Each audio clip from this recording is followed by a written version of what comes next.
Hey, I'm Woody, this is Piano Shack. Thanks for joining me. Today we are going to wrap up our series about the Roland FA. I'm going to give you my thoughts after owning it for 6 months, and I'm going to draw some comparisons with the Motif XF and the MOXF synthesizers from Yamaha. And there'll be lots of musical demonstrations as well. I hope you enjoy the video.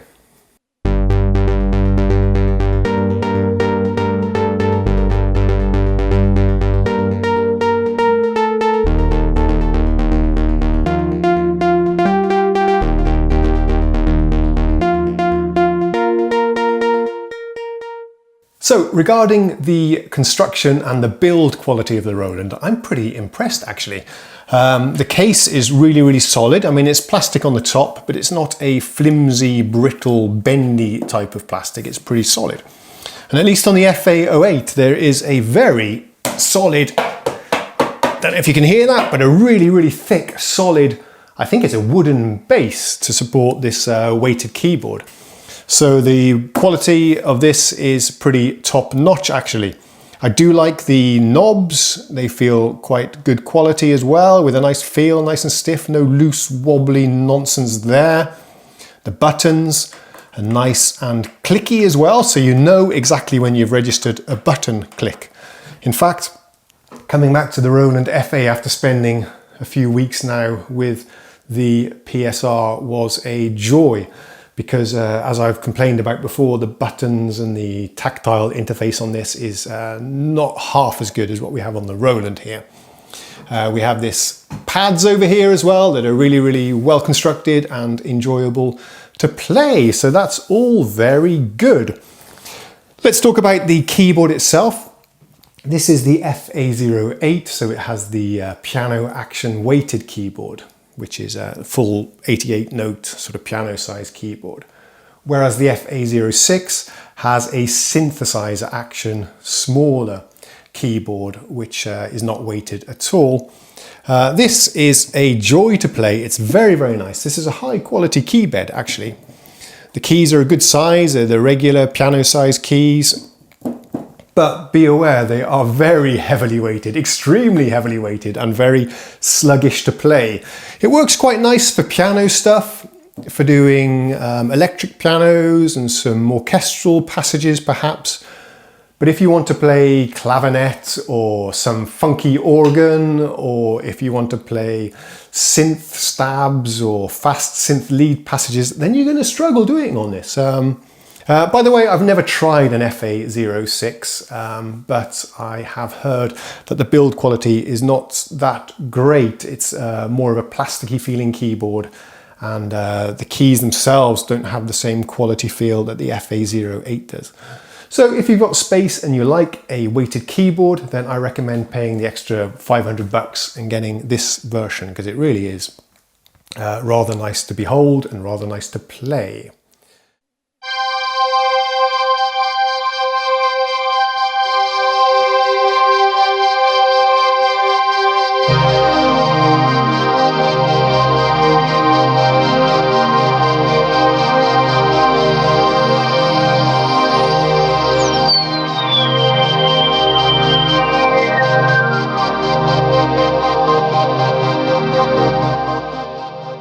So we have this sound monitor control matrix here, which has worked out really well. I like to use it actually. There are, let's see, 1, 2, 3, 4, 5, 6 knobs, and depending which row of the matrix you're on, they adjust different parameters.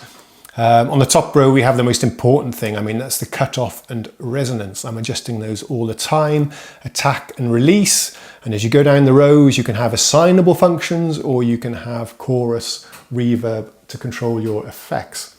And I think in live use, they work really well, as long as you check which row you're on, because then you might get some unexpected results. Go check my video where I do some improvisations using the presets, and you can see me using these to quite good effect.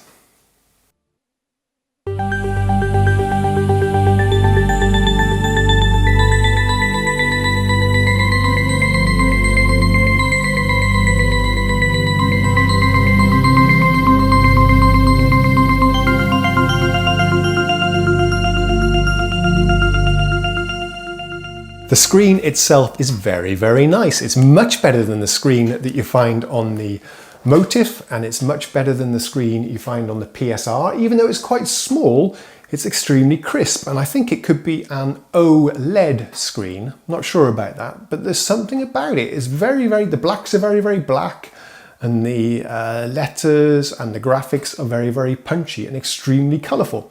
And you can also see the screen from many, many different viewing angles, which you can probably see on some of my videos, whereas on the Motif XF, even though the screen was a little bit bigger, it was completely washed out if you tried to look at it from the side or on a slightly different angle, which I guess maybe doesn't matter so much, but it's something that I did notice. There are really nice graphics on the screen as well. When you're in the sequencer mode, you get a nice sort of mixing desk layout. And when you're editing some of the supernatural synth sounds, you get like a graphical representation of a synthesizer panel. Really nice.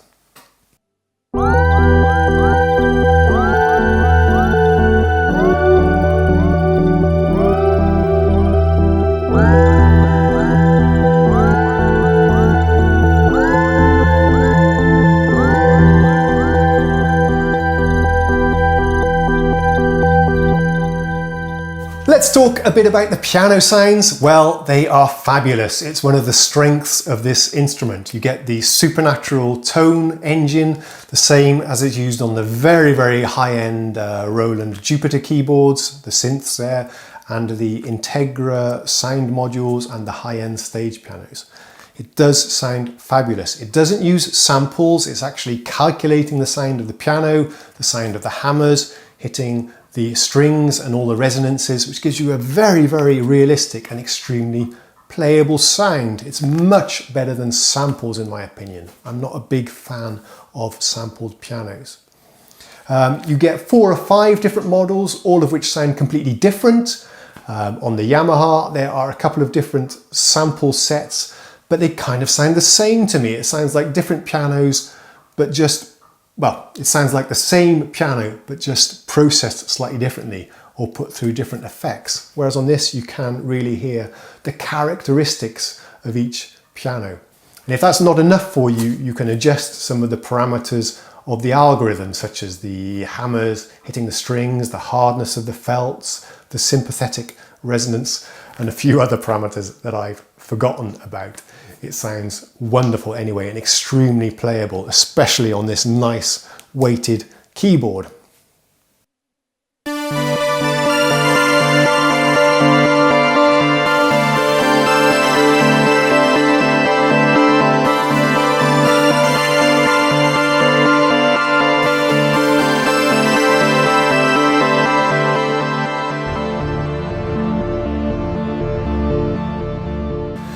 So we have really nice electric pianos as well. The Fender Rhodes and the Wurlitzer sounds use the same supernatural engine, so we get sort of physically modeled sounds without any velocity switches or obvious sample mappings. They're really enjoyable to play.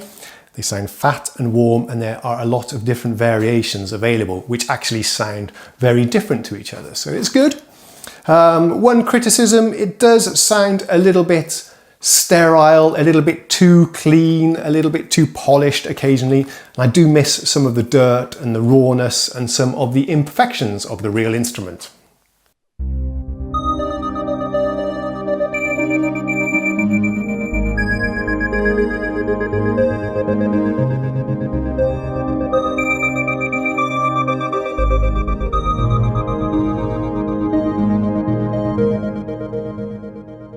We also get a pretty fully featured organ simulation on the Roland FA. It's a Hammond B3 emulation and it uses the supernatural engine again. So in real time you can tweak the drawbars, the percussion, the leakage, the hum, the Leslie simulation, and it sounds pretty nice actually. I thought it sounded really good. And for a workstation, it's probably the best in class. There are a few things that aren't modelled. For some reason there's no vibrato chorus, which is essential for the Hammond sound. And the other thing that I didn't like at all was that the bass sound, if you want to be kicking left-hand bass to do like a walking bass line or filling out the chords, it does sound for some reason very, very weak. There's no real bottom end or balls, it just wimps out in the left hand. So if you're playing some jazz organ or anything, then this isn't going to cut it for you. It's a bit of a disappointment, that aspect of it actually.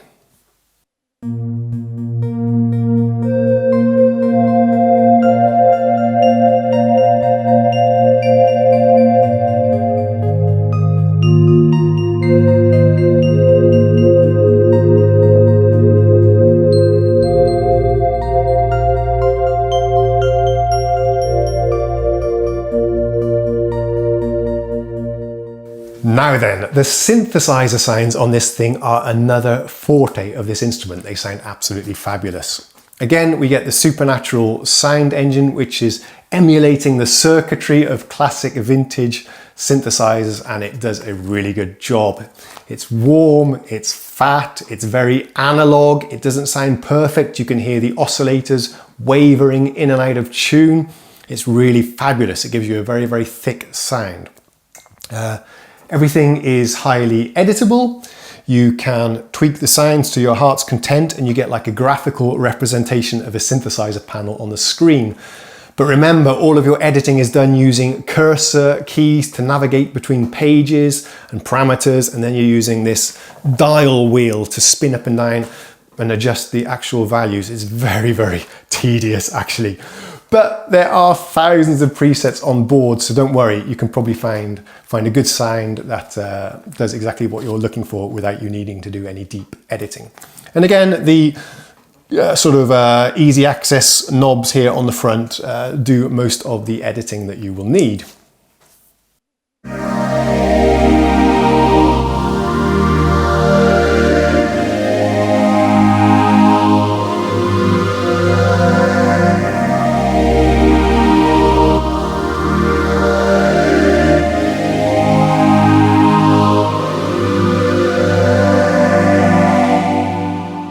If you want to hear a nice demonstration of the supernatural synth sounds, then I recommend you go back in this playlist a little bit and check out the review I did on the synthesizer section. Or you might even want to listen to the Axel F cover or some of my improvisations, because I think they highlight and really show how good this thing can sound.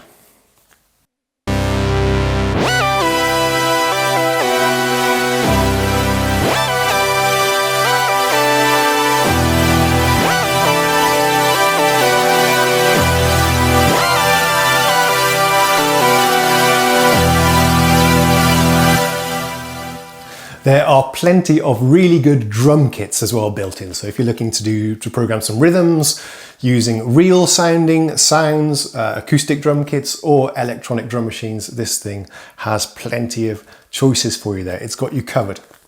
There's even a very, very simple drum machine built in. There's some rhythm patterns that you can use, but for some reason they're much louder than any of the other parts. So they're pretty unusable actually, unless you're prepared to go and edit the studio set that you're playing. And also the drum patterns are pretty crap compared to the Yamaha Motif that I had for a while. That has got much better sounding drums with really nice variations and fills and much more lifelike patterns than this thing.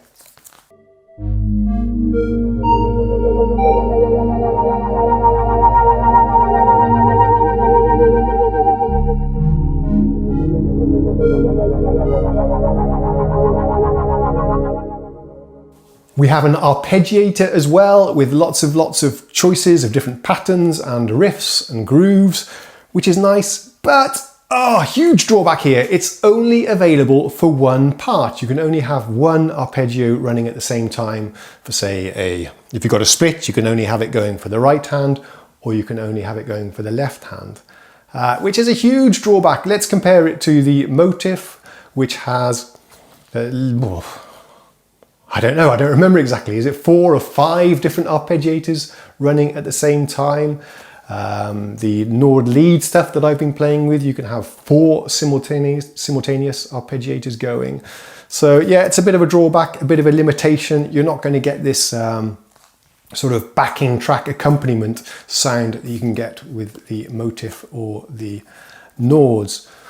Actually, that's the biggest strength of the Motif, in my opinion, is this multiple arpeggiator. You can almost create an entire song or a backing track just using the arpeggiators alone. There are arps for the drum patterns, for bass lines, the guitar grooves, keyboard grooves, as well as the traditional sort of up and down arpeggiator patterns. So the Motif owns all other keyboards, in my opinion, in terms of arpeggiators and just having fun and jamming along with some of the presets.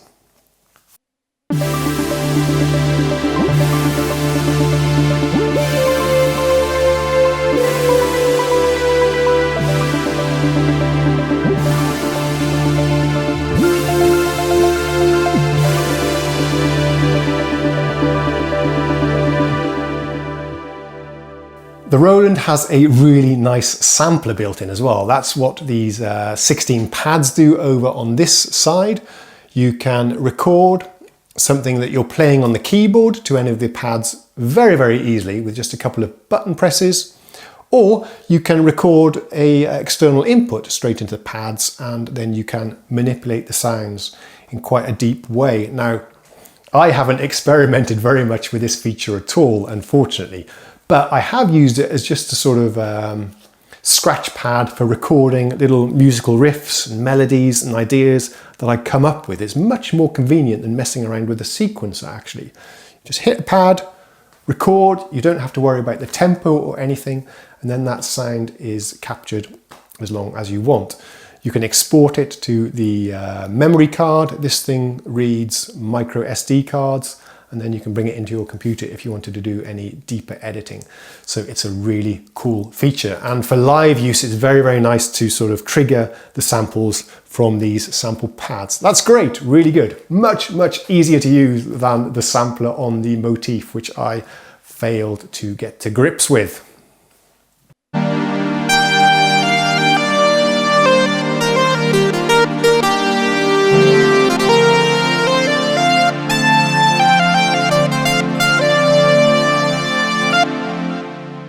This thing has a very nice USB MIDI audio interface as well, which means you can hook it up to the computer, and of course you can record MIDI or send MIDI to the keyboard, but also you can record audio directly from the keyboard, or you can play audio on the PC and have it sent over to the keyboard so that you can listen to it and monitor it using the headphone out on the Roland here, or if you've got this connected to speakers, they'll come out through the speakers.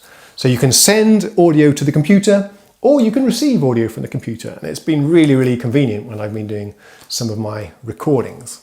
I like that feature, although I have to say that the actual USB socket itself feels a little bit wobbly and loose. I don't know why. It's not the best fit and finish there.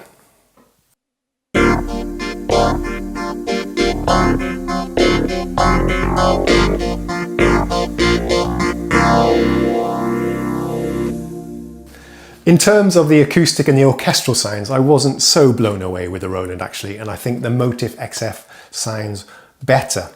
If you go and listen to the cover I did of Tubular Bells, I did one version using the Roland and another version using the Yamaha Motif, and I thought the Motif had a more natural, organic and realistic sound to it. So yeah, that's not the strongest point of the Motif, I don't think. However, there are a number of free expansion packs which you can download, which I do believe will improve that part of the instrument quite a lot.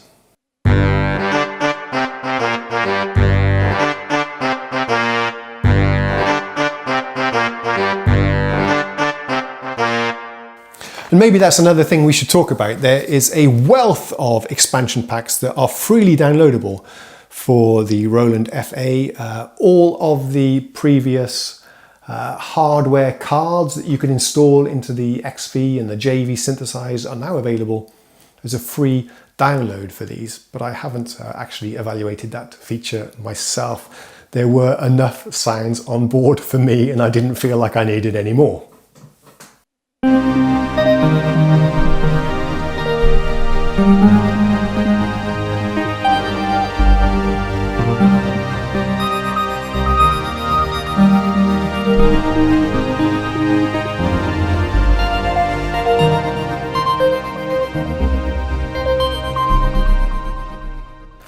Oh, I almost forgot. The Roland has a really fully featured sequencer built in as well. Now, I can't comment too much on the sequencer because I haven't used it very much. I've sort of experimented with it and found it to be okay, quite easy to use. But it was a little bit hard to peer at the screen and to navigate between the tracks and edit stuff using just cursor keys and a jog dial. So it's okay for jotting down ideas, but I find myself using the sample pads a lot more actually. In terms of ease of use, I think the Roland wins over the Motif, where I was struggling to use the sequencer even though I read the manual, whereas on this thing it's fairly intuitive to use.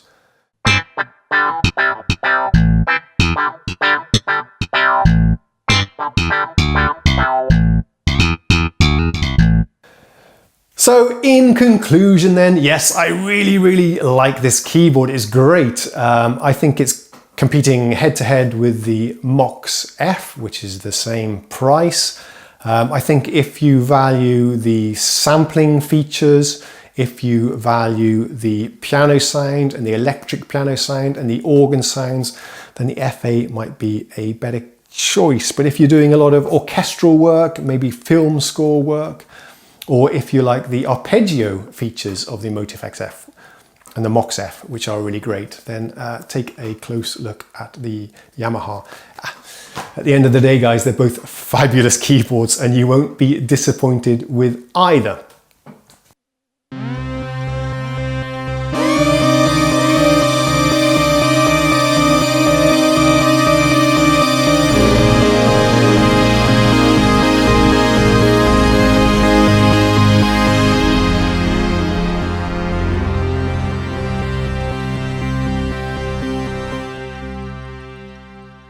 So my channel has been live now for about 6 months, and I'd really like to thank everybody who's subscribed to my channel or given a thumbs up to any of my videos or left a comment. I've really enjoyed the feedback that I've got from you guys so far. It means a lot to me, and I really ask you kindly to please continue interacting with me on the channel. I like it a lot. Thanks very much to you all. And I think that will do it for today. Thanks for watching. Cheers, and I'll see you again real soon. Cheerio!